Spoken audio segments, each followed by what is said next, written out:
안녕하십니까. 김기문의 시사쇼 시작합니다. 오늘은 김진표 국회의장의 신년사와 관련해서 이야기를 한번 해보겠습니다.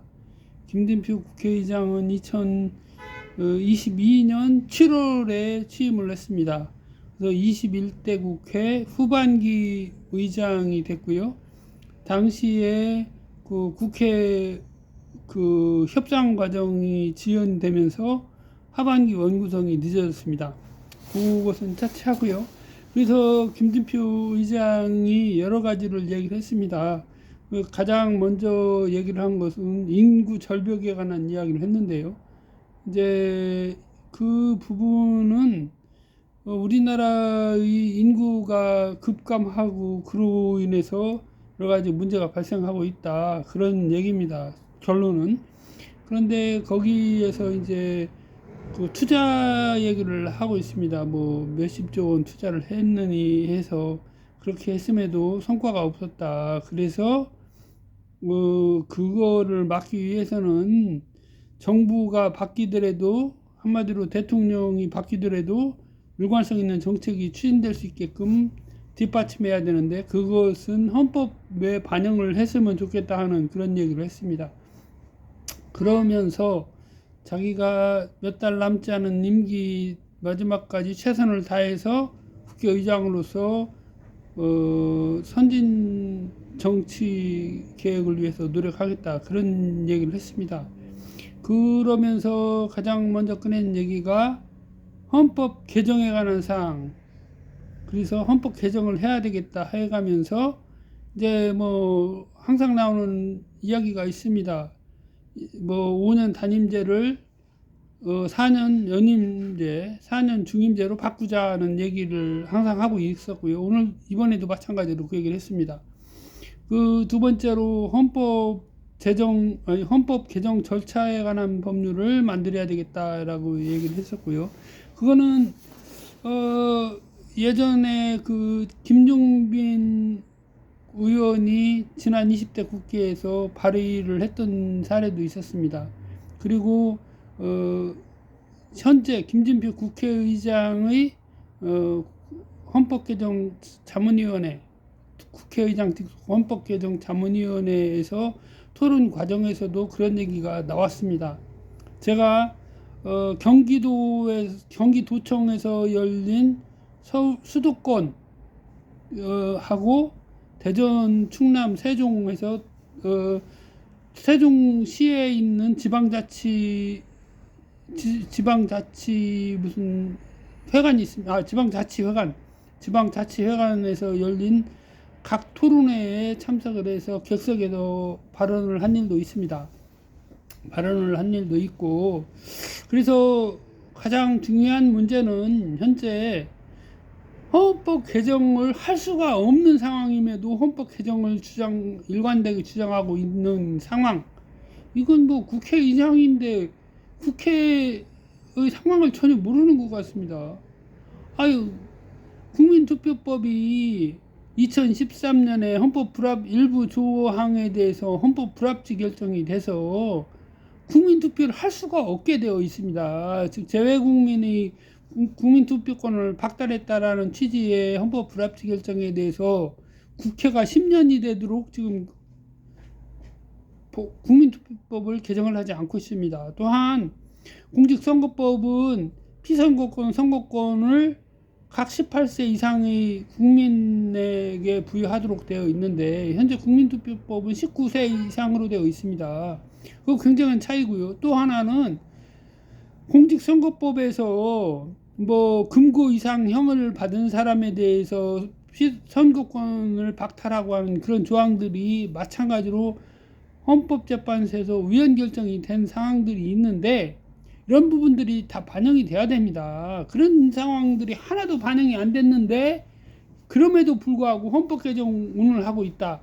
또한 거기에서 나아가서 5년 단임제를 4년 연임제로 바꿔야만이 정치가 바뀐다, 뭐 레임덕을 막을 수 있다. 그거 어디서 나온 얘기입니까? 국민들이 절대 다수가 만약에 4년 중임제를 찬성을 한다고 하면 어느 정도의 개정 헌법 개정을 할 여지가 있을 것입니다. 하지만 그것은 맞지 않습니다. 왜냐? 국민의 의견이 팽팽합니다. 그리고 국회의장이 독단적으로 그런 주장을 할 수가 없는 겁니다. 국회의장은 국회의 행정사무에 대해서 대외적으로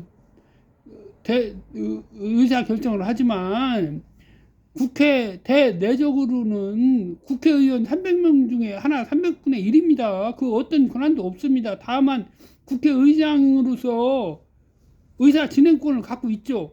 그렇다고 해서 국회의장이 우린 외국처럼 뭐 대통령 부재시나 유구시에 대통령이 되는 것도 아니지 않습니까? 그런데 국회의장으로서 아무리 헌법이든 뭐 법률이든 제한할 수 있는 권한이 있다 치더라도 헌법 개정안을 발의를 하려면 제적의원 과반수의 찬성이 있어야 발의를 할 수가 있는 겁니다. 뭐 혼자 백날 얘기해봐야 되지도 않는 얘기고요. 그렇으면 만약에 민주당이 그렇게 저기를 했으면 8일 했어야 되죠. 150명이 넘잖아요. 8일 못했잖아요, 여태. 그럼에도 불구하고 레임덕을 막기 위해서는 오로지 4년 연임제를 해야 된다고 하는 이런 황당한 주장을 하고, 더군다나 국민투표법이 헌법 불합치되어 있는 상황에서 이런 황당무계한 주장을 하고 있다. 물론 뭐 한무 민주당 아니 국민의힘 비상대책위원장은 뭐 한술 더 떠서 뭐 5.18 민주화운동을 헌법에 넣겠다 얘기를 하고 있습니다. 넣겠다 좋죠. 그러면은 윤석열 씨가 대통령 후보 나왔을 때 정작 의지가 있었다면 왜 가만히 있었습니까? 여태까지 코미디 하는 겁니다. 표 살 때만 신용해서 5.18 민주화운동이 뭐 잘못된 겁니까? 5.18 민주화운동은 전두환 당시 보안사령관이 국가 권력을 탈취하기 위한 과정에서 벌어진 그 헌법 개정을 헌법 개정 운동을 그 강압적으로 약화시키고 무력화시키기 위해서 무력을 동원한 일련의 그런 행동 아닙니까? 물론 그 이미 쿠데타로 선언이 됐고요. 그거에 대해서 이론을 제기할 사람은 없을 겁니다. 그럼에도 불구하고 그 당시 시대 상황에 어쩔 수 없다라고 하는 주장을 하는 사람들이 또 있고요. 심지어 5.18 민주화 운동이나 제주 4.3 사건이 각각 뭐 북한의 개입으로 이루어졌다, 북한군의 개입이다 이런 황당한 주장을 하는 사람들이 지금까지 있음에도 제대로 된 처벌도 안 하고 있습니다. 물론 태영호 국회의원은 당내 국민의힘에서 징계를 받았지만 풀어주었지 않습니까? 또 결국은 한동훈 씨도 이번 선거 때 써먹고 나면 또 입 싹 닦는다 얘기입니다. 윤석열 씨가 항상 해오던 지금까지 윤석열 씨의 말을 한 거를 앞과 뒤를 대조를 해보면 제대로 지킨 것이 하나도 없습니다. 딱 하나 있습니다. 딱 하나. 병사들 월급 200만 원 올려주겠다라고 하는 거 그거 하나 지키고 있는데요. 그런 바람에 병사들 200만 원인데 간부도 별 차이가 없으니까 이게 위계질서가 안 선다고 하는 거 아닙니까? 그렇게 해도 어떻게 군의 사기가 바로 서겠습니까? 예? 아무튼 그건 변론으로 하고요. 다음으로 그 선거제도에 관해서 공직선거법상의 선거구 획정을 뭐 더 오래 전에 마치도록 하고 뭐 2년이라고 했나요? 뭐 했는데 더 일찍 마치도록 하고 그 기간 내에 마치지 못하면 그 당시 그대로 유지하자 그런 얘기를 했습니다. 그거는 어느 정도 찬성할 수 있죠. 그렇지만 다만 이게 헌법재판소에서 과도한 인구 편차는 우연이다라는 취지에 의해서 계속적으로 그 지역구가 개편이 되어 왔기 때문에 그것이 쉽지 않다는 얘기입니다. 그것이 쉽지 않다는 얘기고요.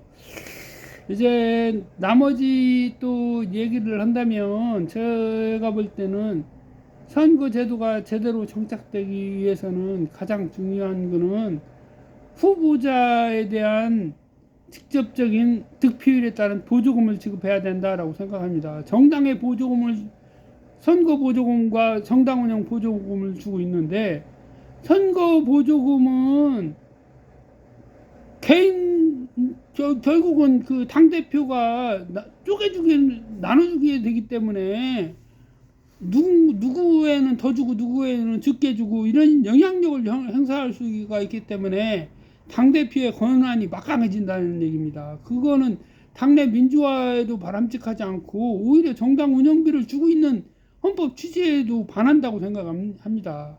그리고 그 아까 얘기한 대로 인구 절벽과 관련해서 그 뭐 군사제도 개편, 즉 모병제에 관한 얘기를 했습니다. 그래서 군을 첨단화하고 그 이스라엘의 그 최고 중에 최고라고 하는 그러한 그 특수 대학교를 우리나라도 피리우드라고 하는 그런 형식의 그러한 대학교를 우리나라도 그 군 간부를 양성하는 수단으로 해서 운영을 하겠다 해서, 이거는 법률이 지금 통과가 돼서 시행을 앞두고 있습니다. 그래서 이거는 시설은 필요 없다고 하고 기존에 이제 방학 기간에 놀고 있는 시설을 활용해서 운영을 하겠다라고 하는 건데, 이거는 국회의장 김진표 국회의장이 그 제안을 해서 이제 국회를 통과를 한 사항이 되겠습니다. 그래서 어쨌든 가장 중요한 거는 뭐 여러 가지 얘기를 하는 건 좋다 이겁니다. 그렇지만 김진표 국회의장이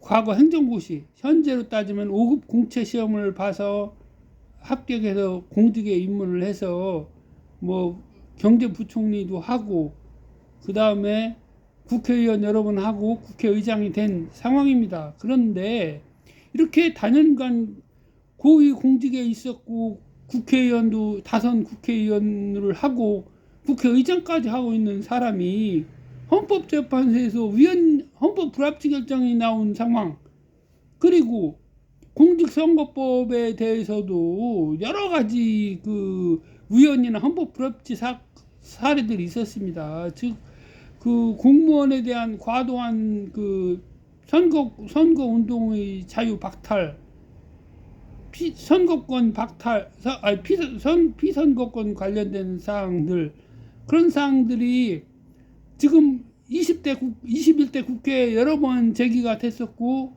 그럼에도 지금 21대 국회가 임기가 5월입니다. 5월 29일 날 임기가 끝나면 지금 5달이 안 남은 겁니다. 그런데 바뀐 것이 하나도 없습니다. 김진표 국회의장 뭘 하겠다 말은 여러 번 하고 맨날 뭐 회의하고 모르겠다, 헌법 개정 토론회를 하겠다, 헌법 개정을 하겠다라고 하면서 했는데 남은 것이 한 개도 없다는 겁니다. 다만 제가 볼 때는 그 헌법 개정 절차법을 만들겠다라고 하는 거 취지는 좋습니다. 그런데 김진표 의장이 얘기를 하는 거는 과거에 헌법 개정에 관한 그러한 결과들을, 보고회나 이런 결과들을 다 포괄해서 그걸 담아서 운영하는 그런 식을 얘기를 합니다. 그거는 말이 안 되는 겁니다. 왜냐, 일단은 국회가 회기가 틀리지 않습니까? 19대, 18대, 20대, 21대 다 회기가 틀린데 법률안 제안권자, 헌법 개정안 제안권자가 각각 다릅니다. 그 당시에 못했으면 끝난 겁니다. 왜냐, 그때 당시에 제대로 국민 여론 수렴도 안 하고 일방적으로 국회 헌법개정특별위원회나 국회의장 직속 자문위원들이 만들어낸 안이 어떻게 국민의 의견을 담은 안이라고 할 수가 있습니까? 그리고 아까 얘기한 것처럼 일방적으로 5년 단임제를 4년 연임제로 바꾸겠다는 그런 형식으로 그걸 계속 주장해 왔는데요. 그런 형식으로 헌법 개정 절차법이 만들어진다면 그거는 국민의 의사를 수렴한 헌법 개정안이 아니고 헌법 개정 절차법도 아닙니다. 그건 아무것도 아닙니다. 그 형식만 국민의 의견 수렴한 거지. 국회의원들이나 국회의장 아니면 특정 정당이 자신들의 이익을 위해서 만들어낸 하나의 아니고 그걸 통과시키는 방편으로서 국민 의견을 수렴했다라고 하려고 하는 겁니다. 이런 말 같지도 않은 소리를 국회의장이 한다. 이거는 정말 황당무계한 얘기입니다. 한동훈 씨가 얘기를 하기를 뭐 5.18 민주화 운동을 헌법 개정안 하게 되면 담겠다라고 하고 있는데 그 말뿐입니다. 국민의힘 말뿐이고요. 제가 볼 때는 1987년에 그 10월 항쟁 그거가 들어가야 된다고 보고요. 5.18 민주화 운동 당연히 들어가야 된다고 봅니다. 가능하다면 박근혜 씨를 끌어내린 2009년에 아니 2016년에 국민 항쟁도 넣었으면 좋을 거라고 생각합니다. 왜냐하면 2016년에 이러한 그 국민들의 촛불 집회는 전 세계적으로 어마어마한 반향을 일으켰고 민주주의의 그러한 독재 경험을 물리치고 민주주의의 산실이 되었다라는 극찬을 받았다고 합니다.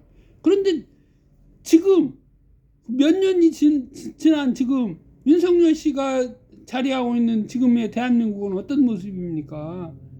독재로 혼자 모든 결정을 독단적으로 하고 있는 그런 상황. 국회는 아예 안중에도 없고 여당의 입장만 대변하는 그러한 말로는 전 국민의 대통령이 되겠다. 자기를 지지하는 절반의 국민이 대통령이 되겠다. 절반의 국민을 아우르는 대통령이 되겠다 했지만은 한 것이 하나도 없습니다. 제주 4.3 사건 거기에 가서도 취임식 전에는 가서 뭘 하겠네 어쩌네 해서 표를 얻어서 당선이 됐지만 취임하고 나서 한 번도 간 적도 없고요. 결국은 뭐냐? 나는 인정 못하겠다 이겁니다. 윤석열 씨 뿐만이 아니라 한동훈 씨는 윤석열 씨의 아바타로 불리는 거 아닙니까? 정말 있을 수 없는 얘기라고 보고요. 아무튼 김진표 국회의장이 얘기한 부분 중에 아까 얘기 좀 하다 이제 다른 얘기를 했습니다만 그래서 외국인들을 적극적으로 유치하는 전략을 세워야 된다. 그래서 한국의 그 기술 중심 이런 그 전문대학 현재는 전문대학이라고 불리지 않죠. 그래 하여튼 그러한 대학들을 외국에 보내서 기술 인력을 그 양성을 해서 한국으로 들어오게 하고 이러한 폭넓게 거주 이전의 자유도 주자 이런 얘기를 했습니다. 아무튼 그런 부분은 이민청과 연계가 되는 사항이라고 봅니다. 아무튼 최소한 국회의장이라고 하면 국민의 의사를 포괄적으로 다 안고 헌법에 맞게 또한 헌법재판소의 결정에 기민하게 동향을 파악을 해서 정말 국민들이 오해하고 국민들을 기만하지 않는 그러한 국회가 됨으로써 정말 국회가 국민의 신뢰를 받을 수 있다 그렇게 생각을 합니다. 아무튼 22대 국회에서는 정말 이러한 일이 없고 정말 국민들을 위해서 봉사하고 하는 그런 국회가 돼야 되겠고요. 물론 부분적으로 국회의원들이 위원회에서 보면 다들 열심히 합니다. 물론 보좌진도 많이 있습니다. 밤늦게까지 하는 경우도 있고요. 특히 법제사법위원회 같은 경우에 그런 사례들이 여러 번 있었고요. 본회의도 그런 일이 여러 번 있었습니다. 그렇지만 실질적으로 언론에서 비치는 거는 그 국회에서 나온 보도자료나 읽어주는 수준이지 심층적인 보도를 하는 방송이 있습니까? 솔직히 하나도 없습니다. 그냥 뭐라고 해야 되나요? 써준 거 그대로 읽는 식이라고 하면 그거 AI를 해서 해야지 뭐하러 아나운서들이 그거 PD나 아나운서들이 그걸 읽고 있습니까? 입 아프게. 아무튼 22대 국회가 정말 갑진년 새해에 맞게 정말 국민의 고충을 잘 수렴해서 정말 대한민국이 발전할 수 있는 그러한 기틀을 다지는 2024년이 되었으면 합니다. 이상 김기문의 씨앗을 마치겠습니다. 감사합니다.